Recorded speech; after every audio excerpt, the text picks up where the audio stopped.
Hey everybody, Alex from SeemsGoodMagic.com here, and we're doing another Fate Reforged Swiss draft. Alright, got Rally of the Ancestors.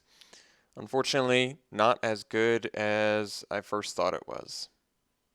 I wish it worked the way I wanted it to, but it doesn't. You only get to use them defensively, you don't get to use them offensively, which is kind of sad. I guess maybe if they have haste, then you can use them offensively, but that's about it. Let's see here. Typhoid Rats versus Mardu Scout. Yeah, those are pretty unexciting first picks. I mean, Shadow Spear is an aggressive card, but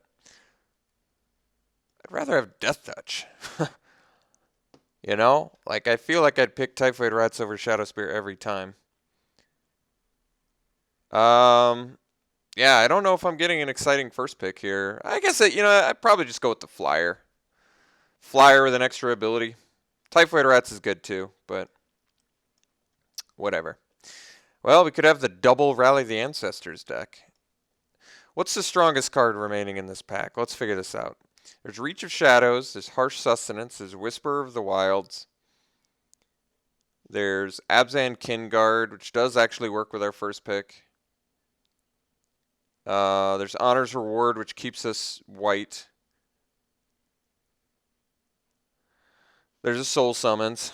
I probably won't go for the monocolor deck this time. I think I'd probably just take the best card, which I think is Reach of Shadows. I mean, Harsh Sustenance can burn the face, too. I like Harsh Sustenance. I mean, the thing is, either one is going to put me in black. Harsh Sustenance has a requirement, but has a lot more of an upside in that you can hit their face.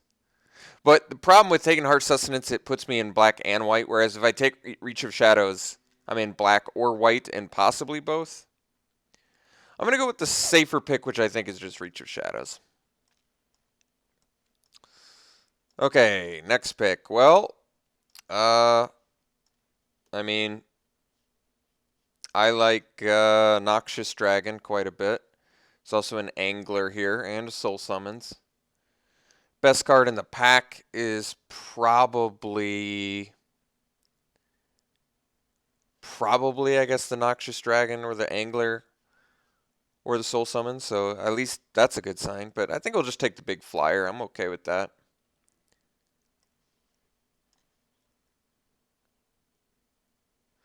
Okay, so now we probably just pick up the Harsh Sustenance. There is a Sultai Emissary too, which is good. And I guess I don't have to be in white. I mean, both Harsh Sustenance and Grim Contest are certainly better than Emissary. But Emissary leaves me more open in case white dries up. There's a good chance white dries up. I mean, there's no mono white cards in here that are good. There's just the Harsh Sustenance, rather. That's interesting. I do like Harsh Sustenance. It's not going to pan out for us well if we have a low creature count. It's more of like a build around to a certain extent. I'm going to take the Sultai Emissary here. It's not the best card in this pack, but, well, all right, I changed my mind. I'm still in the mode where I'm going to take the best card in the pack. I think it's early enough. Karsi High Priest is pretty good. Kind of works well with Sky Captain, I guess. And I guess doesn't really work well with Noxious Dragon, but if I ever had to sacrifice it to destroy something, I could. Otherwise, there is a Goblin Boom Keg in here, which I haven't played yet, and I've been interested in trying. You know, actually, I'd probably just take the Dismal Backwater. I mean, there's not a great chance that I end up in, what is it? Esper. But what am I giving up for it? Really nothing. A Boom Kegger and a High Priest, which aren't like that insane anyway. Let's take the Backwater. Could end up Sultai still, you never know. Crazier things have happened. All right. Here I think we probably just slam the Scoured Barrens. Once again, not really giving up anything. It's good to get some fixing. Okay, interesting. Pressure Point. There's a Skirmisher, which ordinarily is unexciting, but if we are in fact black-white, you can get some good warrior pickups. Pressure point's probably better anyway. Actually, there's an arc bond left in here. That's just crazy. I probably just take the arc bond, I guess. I mean, this is a really strong card. I'm actually very surprised it's gone this late. But let's just take the best card remaining, which is the arc bond by a mile, I think. All right, wow. Tabled Whisperer of the Wilds. Now I'm just confused. That's interesting. Ruthless Instincts is good if I went Abzan. Arishan Cleric's playable in white, not terribly exciting. Does buy some time, I suppose. And it's a cheap creature. Otherwise, I think I take Whisperer over Ruthless Instincts. I'm going to take the Whisperer. That's just so late. It surprises me. Okay, Grim Contest now, I guess seems like a pretty reasonable pickup. Maybe we're moving more towards Abzan at this point. I mean, those are some very late, powerful Abzan cards. Jeez. This one too? This guy's good. All right. I feel like we're really being directed towards Abzan here. Okay. Do I want the 5-drop reasonable creature, or I actually feel like I'd rather have Formless Nurturing?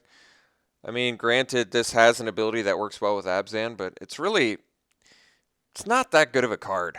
That's my main issue. I'd rather pay 4 mana for a 3/3 that I can potentially flip than 5 mana for a 3/4 that can't be blocked except by more than one creature. I really don't think that's all that good.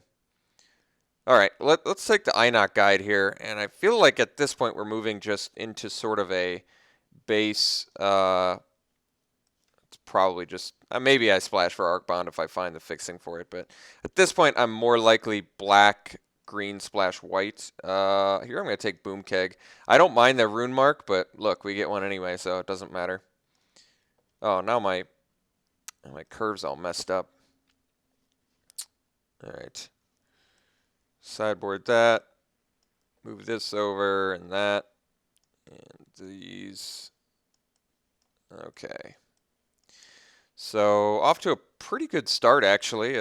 I mean, granted, we're 3-color without much fixing right now, but I kind of know where I want to be. I mean, if I'm for sure in Abzan, which now I open a good Mardu card. That's interesting. There's a Disowned Ancestor, which works the best with a Grim Contest, but it's not the most exciting first pick. There's an Ankle Shanker first pick, which is a good card. Doesn't seem like it's going to be that amazing in this card. It maybe possibly turns me on into Mardu once again for the Arc Bond. I like the Bondkin a lot, but I have some concerns about... I mean, I could play green, white, splash, black. It's going to make the Noxious Dragon much more difficult to cast, which I don't like, and our removal much more difficult to cast, which I also similarly don't like. But Bondkin seems like it's probably the best card for our deck, although, yeah, I mean, it gives this first strike too, and the Formless Nurturing. Pretty much Outlast abilities are going to be pretty good. I mean, Disowned Ancestor is better with the Grim Contest, but I think I'm going to actually move towards green, white, splash, black, maybe. Or an unhealthy mix of the 3 colors. That could also be what we end up doing. Geez, Feat of Resistance, Debilitating Injury. Here's a Blood-Soaked Champ, which is good, and a Jungle Hollow, which at this point maybe I just sort by color, sort of see where we go from there. I do feel as though green, white, splash, black is what I'm going to have to do if my cheap stuff my cheap creatures are white and green. That's probably the safest direction. I think Debilitating Injury is still probably fine on even if black's my splash. It's removal. Otherwise, Jungle Hollow, but I feel like I kind of want this injury. It's a powerful card. I like Feat of Resistance a lot, too. Maybe we focus on... Okay. I think for focus on color purposes and the fact that counters work well in this color combination. I'm going to take the Feat of Resistance. Abzan Charm. Well, there's a good reward to be in the 3 colors that we are. There's also a suspension field, though. Geez, this pack has like everything we want. It's got a land we want, 2 removal spells, 3 removal spells we want, and a trick we want. So just all sorts of goodies. Even Sagu Archer is playable here, which I think we probably wheel. I mean, I think I gotta take Abzan Charm. It is the most color intensive of all the removal in here, but it's also the best one since it's just so versatile. I'm going to take it. Okay. Let's sort by curve again now that I feel like I've kind of solidified myself into green, white, splash, black.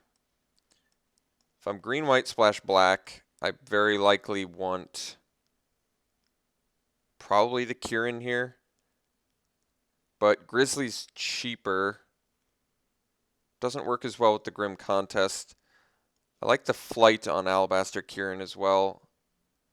I do like that Alpine Grizzly's a nice cheap threat, but green stuff was tabling last pack. There's a chance it tables again. I'm going to take the Kieran. It does, granted, it makes this a little bit 4-drop heavy, but I think it's something I want here. Okay, here I think it's probably just a pretty easy parapet. Holds down the fort reasonably well. Abzan Guide is a nice pickup.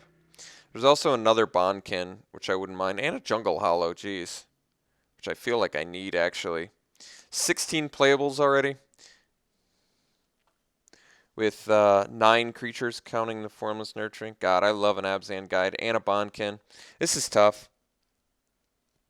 I think we're enough of a mix of 3 colors where I'm going to need this Jungle Hollow. As much as I loathe to pass 2 cards I really want to play in this deck, I feel like I'm going to need this fixing. Okay, now there's Roar of Challenge, Windstorm, and Mandrills. I think I'd probably go for the Mandrills. We've got a little bit of a ramp element. There's a chance we put some stuff in our graveyard early with like early trades or something. I like Mandrills anyway, so it seems like a good pickup here. Despise is a card I think is good, but not as big a fan on the splash. I've yet to play Retribution of the Ancients. I mean, I imagine it works well with Outlast, but guess it works okay with Formless Nurturing. I don't think this is a Rune Mark deck, by the way. Very seldom do I play those. Could take Feed the Clan, sideboard option. Probably makes the most sense, I guess. I'm not going to really play either of those other cards, I don't think. Okay. Dazzling Rampart seems good with the Grim Contest, and it's probably better than Mastodon for us, since Mastodon would be in what is, I imagine, still our splash color. Okay, Longshot Squad is yet another 4-drop, which isn't great, but it's probably better than the Boom Keg. And it's got Outlast and gives Reach, so I feel like it's pretty desirable for us. Okay, Blossoming Sands tabling is excellent news. I'm going to take that over the 6-drop removal. Here, guess we'll just cut black a little bit. Cut white. Although Cranial Archive, no, I don't think so. Cranial Archive you only play, I think, for yourself. I trade it as a hate against the Sultai deck, and it's even though it's a cantrip, it's still not worth it in that form. So we're looking like a 17-land deck currently just because we don't have a high curve. Geez, and then we open back-to-back. Man, that kind of sucks, but still have some good cards in here, thankfully. I think we probably take the Horde Chief to start it off. Yes, there's a Chief of the Edge. I mean, Butcher of the Horde is, yes, a strong card, but our mana base is still atrocious enough where I don't think... We're a heavy enough mix of Abzan colors where I really don't want to try and make a really excellent Mardu card work as well. But Horde Chief seems really good for us since it works pretty well with Grim Contest, and getting extra tokens on board is always welcome. And we're not really giving up too much for it. I mean, Chief of the Edge is good, but we don't even have that many warriors. Probably have like 2, maybe. So Horde Chief just seems correct. We tabled Blossoming Sands last time. Let's see if we can't get lucky again. Um, well, here would be some fixing, I guess, but I think it's probably just another Bondkin. There is a Become Immense, which is strong too, but we're a little bit creature light at the moment. And like I said, the Outlast cards work really well in Abzan, especially the Charm or alongside the Squad or, stuff like that. Turns on our Abzan Kinguard as well. There's another Parapet, but I think I'm just more interested in the Bondkin. Okay, Suspension Field is very good. I think there's a Rootless Ripper too. We probably have enough black cards to successfully flip it, but I'm going to take Suspension Field, I think. This card's really good. Very strong removal. There's Assault Road Patrol too, but I'm more hopeful I can table that, I think. All right, Feat of Resistance, number 2 seems correct. There is a Disowned Ancestor. I like it less on the splash. There's a Rush of Battle, which is something I would probably play in this deck, and there's an Awaken the Bear, which I wouldn't mind playing either, but Feat of Resistance is just, I think, the strongest, so we'll take that. Geez, Villainous Wealth. Villainous Wealth is strong. I guess technically I do have the Dismal Backwater to make it work in here, but I'm thinking I'm just going to take Scoured Barrens. We're going to make our mana base work to the best of our ability here. And I'm giving up a couple good playable cards. And yes, Villainous Wealth is something I could do in here with the Backwater, I guess, but I'm trying to think how that fits into my game plan. What, I survive to late game and then play Villainous Wealth? Guess I could with a Backwater. Or I could make my mana base better for this. There's nothing explosive in our deck, though. Alright, I convinced myself. I'm going to take the Villainous Wealth. We'll see how that pans out for us.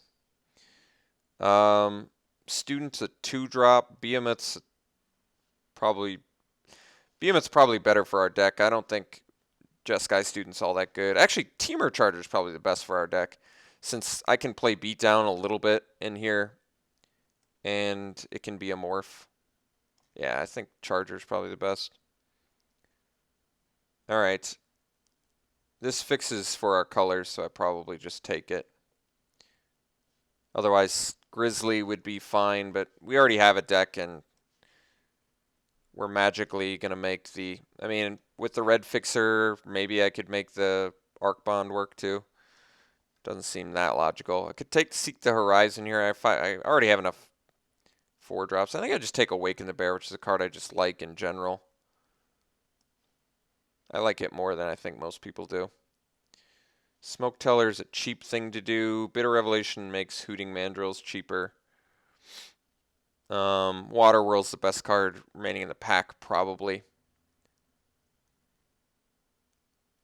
I've got 5 2-drop creatures already. I probably don't need to take a Smoke Teller. Could take a Race for the sideboard. Probably just hate a Water Whirl. I don't think I'm playing Bitter Revelation. I mean, I can. Maybe I take it. Maybe I make it work. I doubt I do. Become Immense is I mean, Windstorm would be a good sideboard card, but Become Immense is actually powerful, so I'll take it. Alright, Salt Road Patrol seems like something I could do. Abzan Banner, I guess, kind of fixes to a certain extent. Rakshasa Secret seems okay. I don't think we're playing it, though.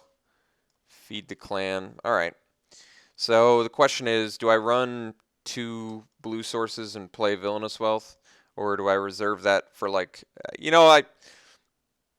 I actually think what we do is run the Villainous Wealth as a sideboard plan against, like, a slow deck. I could see that working for us, actually. And then we just have to make some cuts for this deck. I still think we can get away with 17 lands here. So Secret's okay. I don't like it on the splash. Oh, we're not done yet. Yeah. Banner, I guess, technically fixes for Arc Bond, and it fixes for Villainous Wealth, interestingly enough. But I think we're going to try and stick with just 3-color. 3-color value. Yeah, this deck's not like crazy good, but it's satisfactory. I think we are actually playing the Noxious Dragon, too. Even though I could see that being a problem. So I have to make 3 cuts. I kind of like Formless Nurturing because it makes the mandrills and become immense cheaper. But Bitter Revelation has been recently, since Fate Reforged came out, I feel like significantly worse, but I might even like it more than the Formless Nurturing in here. I don't know. I guess because Bitter Revelation is technically on the splash, but then again, so is Noxious Dragon, and that's double black, so I think we could just end up with some issues on that front. I mean, we're almost like a green-white beatdown deck like this, which maybe I should just sort of gear towards. Just green-white beatdown. But then why am I running Whisperer of the Wilds? Just because it's a strong card? It's like the ramps. Well, I guess it gets me to my 4-drops faster, so yeah, that is a good reason to run Whisperer. I kind of like that Suspension Field turns on Kinguard. That's oddly appealing to me. Let's cut the Dazzling Ramparts, I think. I've never really been a huge fan of that card. Let's separate stuff out here. Do I want to run the Dragon just as a big beefy finisher? I feel like I don't. I really want to minimize black in this deck. I still could, though. I kind of like the Salt Road Patrol because we have the double Bondkin and the Longshot Squad. Formless Nurturing's like a creature.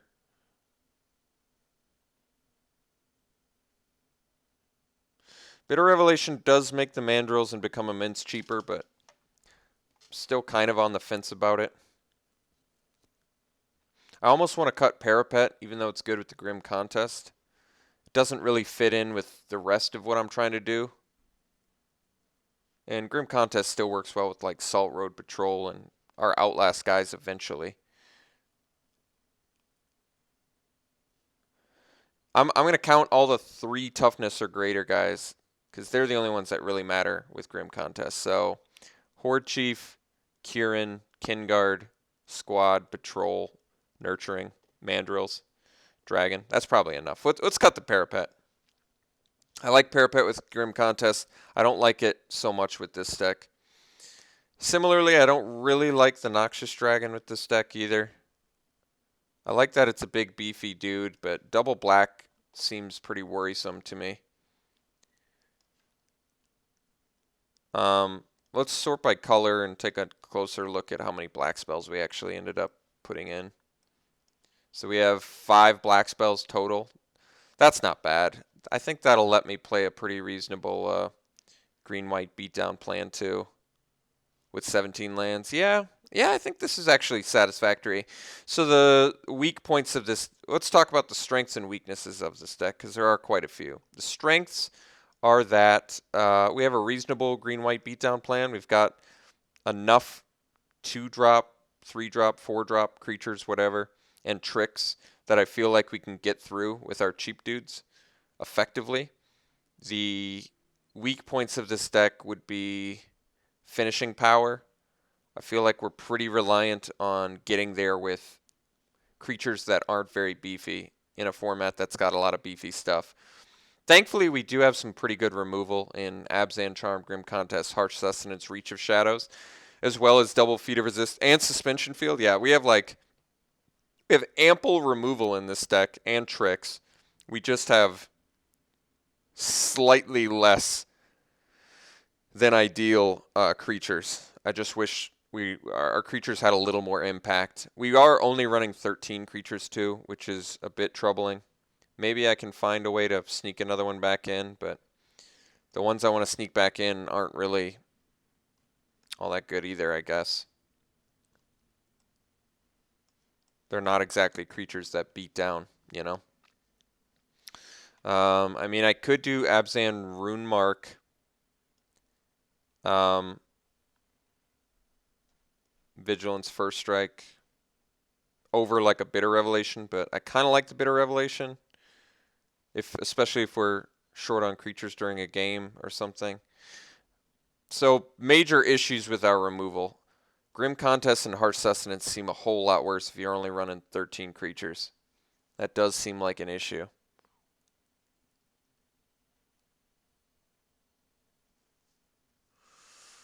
And Awaken the Bear and Become Immense. Yeah, and Double Feet. These are cards that want you to have creatures, unfortunately. I don't know. I might just have to try and get away with it. 13 creatures is certainly light.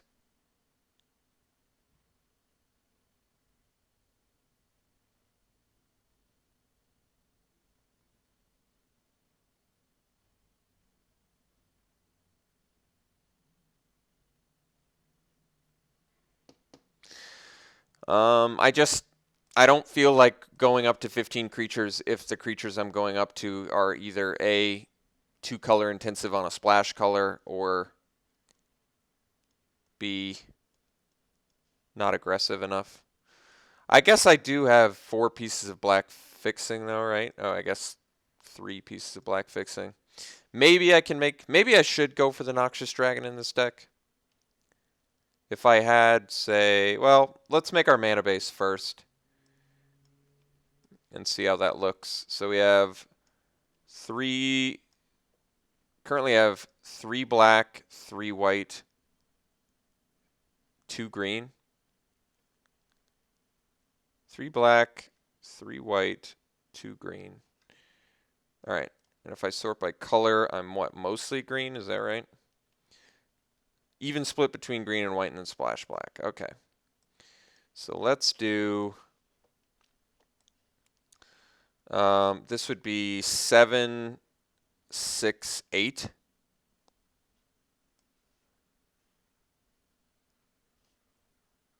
If I do 7, 6, 8,